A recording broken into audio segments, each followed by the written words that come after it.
ഭാരതത്തിൽ എന്തൊക്കെയാണ് നടക്കുന്നതെന്ന് ഭാരതീയർ എന്ന നിലയിൽ നാം കൂടി അറിയണമെന്നത് ഒരു ആവശ്യമാണ്. 2026 തുടങ്ങിയത് മുതൽ നമ്മുടെ രാജ്യത്ത് ഏറ്റെടുക്കലുകളുടെയും കരാറുകളുടെയും വലിയ വാർത്തകളാണ് മുഴങ്ങി കേൾക്കുന്നത്. എന്തൊക്കെയാണ് ഈ വർഷം നമ്മുടെ രാജ്യം ഏറ്റെടുത്ത പ്രതിരോധ ഉപകരണങ്ങളും അതുപോലെ തന്നെ ഏതൊക്കെ കരാറുകളിലാണ് നമ്മുടെ ഇന്ത്യ മഹാരാജ്യം ഏർപ്പെട്ടിരിക്കുന്നതെന്നും ലളിതമായി തന്നെ പരിശോധിക്കാം. വാർത്ത ഞാൻ വിശദമാക്കാം. പ്രിയ പ്രേക്ഷകർക്ക് പേജ് ലോഡിലേക്ക് സ്വാഗതം. ഇന്ത്യയുടെ സൈനിക ആധുനികവൽക്കരണ നീക്കത്തിന് നിർണായകമായ ഒരു വഴിത്തിരിവാണ് ഇപ്പോൾ സംഭവിച്ചുകൊണ്ടിരിക്കുന്നത്. പ്രധാനമായി എടുത്തു പറയേണ്ടത് ഡിഫൻസ് അക്വിസിഷൻ കൗൺസിൽ അനുമതി നൽകിയ 3.6 ലക്ഷം കോടി രൂപയുടെ ഭീമമായ കരാറിനെ കുറിച്ചാണ്. അതെ, 114 ഫ്രഞ്ച് വംശജരായ റഫേൽ യുദ്ധവിമാനങ്ങൾ ഏറ്റെടുക്കുന്നതിനുള്ള ഒരു പദ്ധതിയാണിത്.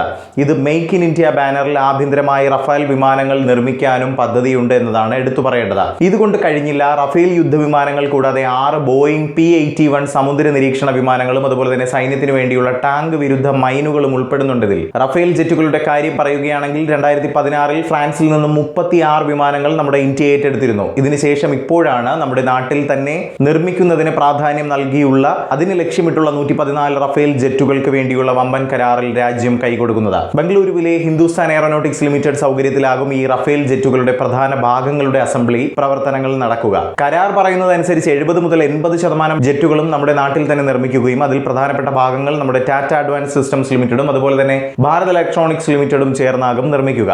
ഈ ഒരു നീക്കത്തിലൂടെ നമ്മുടെ ആഭ്യന്തര സമ്പദ് വ്യവസ്ഥയിലേക്ക് 20 ലക്ഷം കോടിയിലധികം നിക്ഷേപം ലഭിക്കുമെന്നതാണ് പ്രതീക്ഷിക്കുന്നത്. അതുപോലെ തന്നെ അതിനൂതന യുദ്ധവിമാനങ്ങളുടെ ലോകത്തിലെ പ്രധാന കയറ്റുമതിക്കാരനായി സ്ഥാനം പിടിക്കാനും നമ്മുടെ ഇന്ത്യ മഹാരാജ്യത്തിനാകുമെന്നതാണ് പ്രതീക്ഷിക്കുന്നത്. ഇനി കടലിലേക്ക് തിരിയുകയാണെങ്കിൽ 6 അധിക ബോയിങ് P-81 പോസിഡോൺ വിമാനങ്ങൾ രാജ്യം ഏറ്റെടുക്കും എന്നതാണ്. ഇതിലൂടെ അന്തർവാഹിനി വിരുദ്ധ യുദ്ധം, രഹസ്യാന്വേഷണം, നിരീക്ഷണം എന്നീ മേഖലകളിലാണ് രാജ്യത്തിന് നേട്ടം. 12 P-81 വിമാനങ്ങൾ നമ്മുടെ നാവികസേന ഇതിനോടകം പ്രവർത്തിപ്പിക്കുന്നുണ്ട്. നമ്മുടെ രാജ്യം ഇപ്പോൾ തിരക്കിട്ട് അധിക യൂണിറ്റുകൾ വാങ്ങിക്കൂട്ടുന്നതിന് ഒരു കാരണമുണ്ട്. ഇന്ത്യൻ ജലാശയങ്ങൾക്ക് സമീപം ചൈനയുടെ അന്തർവാഹിനികൾ സഞ്ചരിക്കുകയും അതുവഴി ഉയർത്തുന്ന വെല്ലുവിളികളിലൂടെയുമാണ് രാജ്യം ഇത്തരത്തിലുള്ള ഒരു സ്മാർട്ടായ നീക്കത്തിലേക്ക് നടന്നെടുക്കുന്നത്. ഈ P-81 വിമാനങ്ങളിൽ ഹാർപൂൺ മിസൈലുകൾ, സോണോബോയ്സ്, അഡ്വാൻസ്ഡ് റഡാർ തുടങ്ങിയ ഒട്ടനവധി സജ്ജീകരണങ്ങളാണുള്ളത്. 15,000 കോടി രൂപ വിലയുള്ള വമ്പൻ പാക്കേജാണിത്. ഈ ഒരു ഏറ്റെടുക്കൽ വഴി കൃത്യമായ നിരീക്ഷണം നടത്താൻ നമ്മുടെ സേനയ്ക്ക് ആകുമെന്നത് എടുത്തു തന്നെ പറയണം. ഇനി കരയുടെ കാര്യം പറയുകയാണെങ്കിൽ കരയിൽ സൈന്യം ആയിരക്കണക്കിന് നൂതന ടാങ്ക് വിരുദ്ധ പ്രതിരോധ ശ്രമങ്ങൾ ശ്രദ്ധ കേന്ദ്രീകരിച്ചു വരികയാണ്. പ്രധാനമായും അലഞ്ഞുതിരിയുന്ന സ്മാർട്ട് യുദ്ധ ഉപകരണങ്ങളും ഗൈഡഡ് മൈനുകളുമാണ് ഹൈലൈറ്റ്. ചൈനയുടെ ടൈപ്പ് 99 ടാങ്കുകൾക്കും അതുപോലെ തന്നെ പാകിസ്ഥാന്റെ അൽ ഖാലിദ് വകഭേദങ്ങൾക്കുമെതിരെ യന്ത്രവൽകൃത പ്രതിരോധ ശേഷിയാണ് നമ്മുടെ രാജ്യം സജ്ജമാക്കുക. നമ്മുടെ രാജ്യം നടത്തുന്ന ഈ പ്രതിരോധ ഏറ്റെടുക്കലുകൾ വലിയ സൈനിക വിപുലീകരണത്തിന്റെ ഭാഗമാണ് കേട്ടോ.